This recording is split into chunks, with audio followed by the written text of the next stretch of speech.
Hello everyone, আমি রূপালী আর আমার সঙ্গে আছো তোমরা। আমার একটি নতুন ব্লগে তোমাদের স্বাগত জানাই।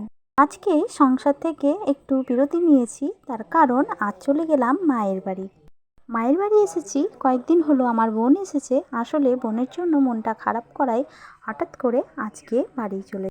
এছাড়াও বোন যেদিন থেকে এসেছে সেদিন থেকে কিন্তু কন্টিনিউ আমায় বলে যায়, দিদি একবার আয়, তোর সাথে দেখা করি। ভিডিওটা বেশ কয়েকদিনের আগের ভিডিও করা, কিন্তু আর দেওয়া হয়নি। এর স্কুলে মিটিং ছিল, তার জন্যই না একটু তাড়াতাড়ি ছুটি হয়ে গেছে। এখন ঘড়ির কাঁটায় ওই 12টার মতো বেজে গেছে।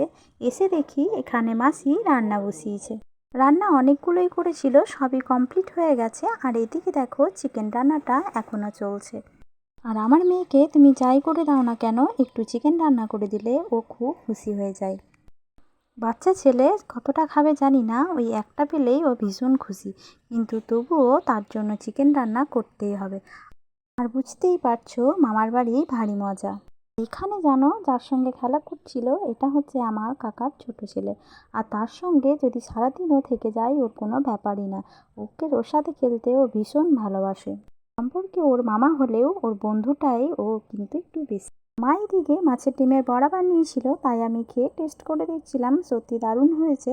আর ওখানে গিয়ে দেখি মাসি তো চিকেন রান্না করছে। চিকেনটা কষা হয়ে গেছে, তার জন্যই আমাকে ডাকছিল একটু চিকেন কষা টেস্ট করার জন্য।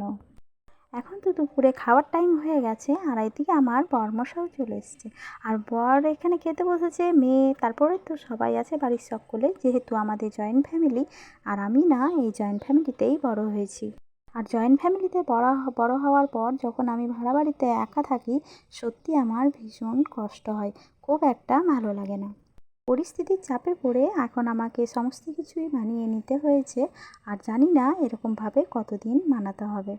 সন্ধ্যাবেলায় পর বাড়ি ফিরেছে, আর আসার পথে বোনের জন্য একটা পিৎজা নিয়ে এসছে। তার কারণ ওর হঠাৎ করে আজকে পিৎজা খেতে ইচ্ছে করেছে। আসলে তোমরা তো জানো এখন অনেক কিছুই স্বাদ বদল হয়। তাই সন্ধ্যাবেলায় টিফিন আর কোনো কিছুই করিনি, এটাই খাওয়া হয়েছিল।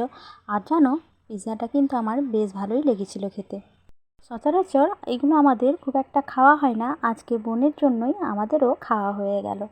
এখানে রাত্রে খাওয়া দাওয়া করার পর আমি কিন্তু বাড়ি চলে এসেছিলাম।